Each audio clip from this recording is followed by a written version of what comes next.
ناظرین السلام علیکم ورحمۃ اللہ وبرکاتہ۔ یہ رمضان کے آخری ایام چل رہے ہیں اور یہ آخری عشرہ ہے جہنم سے آزادی کا، جہنم سے خلاصی کا۔ ایک مسلمان کی دلی آرزو اور تمنا یہی ہوتی ہے کہ وہ جہنم سے آزاد ہو کر اللہ کی وسیع جنت کا باشندہ بن جائے اور اللہ اس کو اپنی ابدی جنت میں مقام عطا کرے اور ٹھہرائے۔ یہ مہینہ صبر کا اور تقوی کا مہینہ ہے۔ اللہ کے نبی صلی اللہ علیہ وسلم نے ارشاد فرمایا، رمضان شہر الصبر و ثوابہ الجنہ، یہ رمضان کا مہینہ صبر کا مہینہ ہے اور صبر کا بدلہ جنت ہے۔ جنت جو صبر کے بدلے میں اللہ تعالیٰ اہل ایمان کو عطا کرے گا، اور روزے کے ساتھ جو صبر کا رشتہ ہے، برداشت کا رشتہ ہے، یہ انتہائی اہم پہلو ہے۔ اس کو سمجھنے کی ضرورت ہے۔ عام طور پر مسلمان اس چیز کو سمجھتا نہیں ہے اور اس چیز کو نظر انداز کرتا ہے، جس کے نتیجے میں اس کو روزے کے فوائد حاصل نہیں ہوتے۔ روزے کی حالت میں گالی گلوچ اور چیخ و پکار اور نہ معلوم کتنی لایانی کاموں میں وہ اپنے آپ کو مشغول لگتا ہے۔ ذرا ذرا سی باتوں کو لے کر وہ جذباتی ہو جاتا ہے، مشتعل ہو جاتا ہے، جبکہ یہ تحمل کا اور برداشت کا مہینہ ہے، صبر کا مہینہ ہے۔ ایک ہے حقیقت روزہ اور ایک ہے صورت روزہ۔ عام طور پر مسلمانوں کو صرف صورت روزہ حاصل ہو رہی ہے، حقیقت روزہ بہت کم لوگ ہیں۔ بڑے خوش نصیب ہیں وہ لوگ جن کو حقیقت روزہ کی سعادت حاصل ہو رہی ہو۔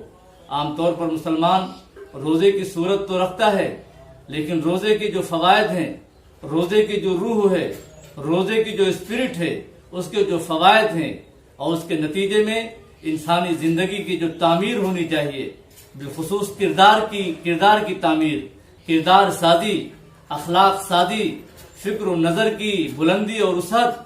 گویا رمضان کا مہینہ ایک طرح سے تربیت کا مہینہ ہے۔ اہل ایمان کی تربیت ہوتی ہے اس مہینے میں۔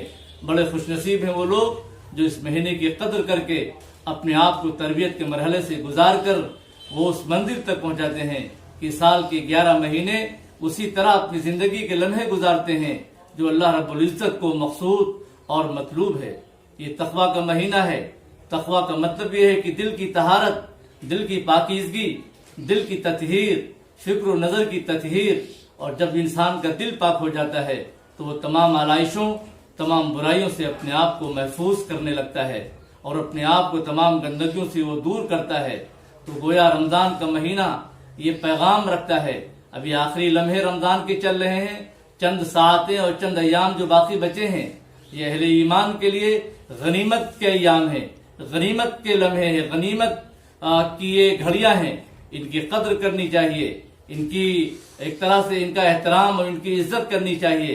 اگر ہم نے اب بھی غفلت سے آنکھیں نہیں کھولی، غفلت میں مبتلا رہے، تو رمضان ہم سے روٹ کر چلا جائے گا اور اس میں جو بخشش کا سامان ہونا چاہیے، اس میں اللہ کی طرف سے مغفرت کا جو پروانہ ملنا چاہیے، وہ چیز ہم کو حاصل نہیں ہو پائے گی۔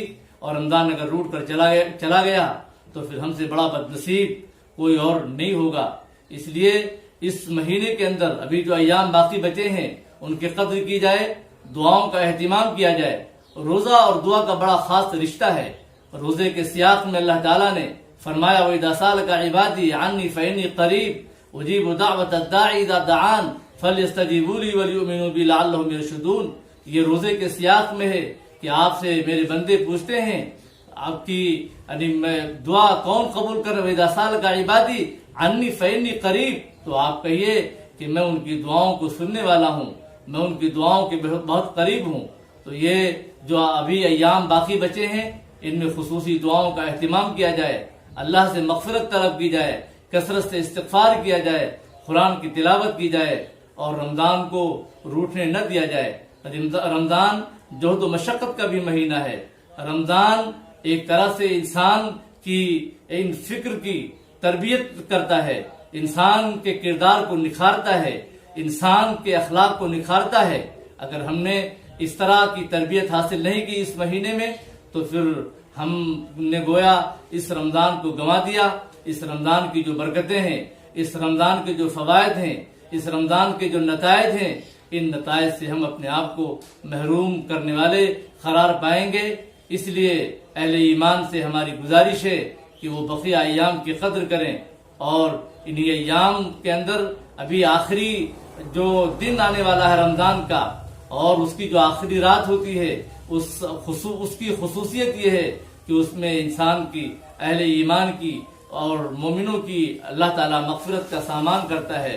اس خصوصی رات میں بھی ہم کو اہتمام کرنا چاہیے اپنی مغفرت کا، دعاؤں کا، تلاوت کا، اور اس کے علاوہ اللہ کی طرف انابت کا، اللہ سے لو لگانے کا اہتمام کرنا چاہیے.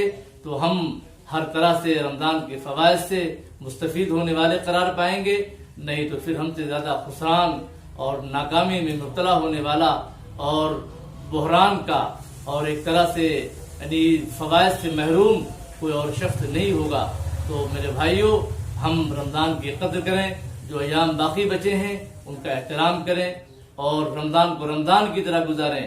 صورت روزہ کے بجائے جو روزے کی حقیقت ہے، روزے کی جو روح ہے، اس روح کو تلاش کریں، اس روح کو حاصل کرنے کی کوشش کریں. اللہ تعالیٰ نے انسان کو دو صفات سے مرکب بنایا ہے. ایک صفت انسان کے اندر حیوانیت ہے، دوسری صفت انسان کے اندر ملکوتیت ہے. کبھی انسان پر حیوانی جذبہ غالب آ جاتا ہے اور کبھی انسان ملکوتی صفات کا حامل ہو کر آسمان کی بلندیوں پر پہنچ جاتا ہے، فرشتوں کے زمرے میں شامل ہونے لگتا ہے. رمضان ایک طرح سے انسان کو حیوانی صفات سے الگ کر کے ملکوتی صفات کا حامل بنانے کے لیے آیا ہے. اس لیے ہم کو اس پر غور کرنا چاہیے، اس پہلو پر ہم کو توجہ دینا چاہیے تاکہ ہم ملکوتی صفات کے حامل ہو کر اللہ کا قرب حاصل کریں، اللہ کا تقرب حاصل کر سکیں.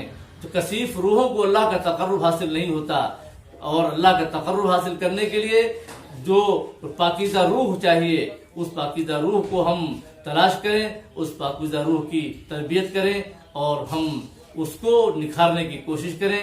اللہ تعالیٰ ہم سب کو اچھی طرح روزے کی قدر کرنے والا، بقیہ جو ایام ہیں ان کی عزت و احترام کرنے والا، ان کو غنیمت سمجھنے والا بنائے. وآخر دعوانا الحمدللہ رب العالمین.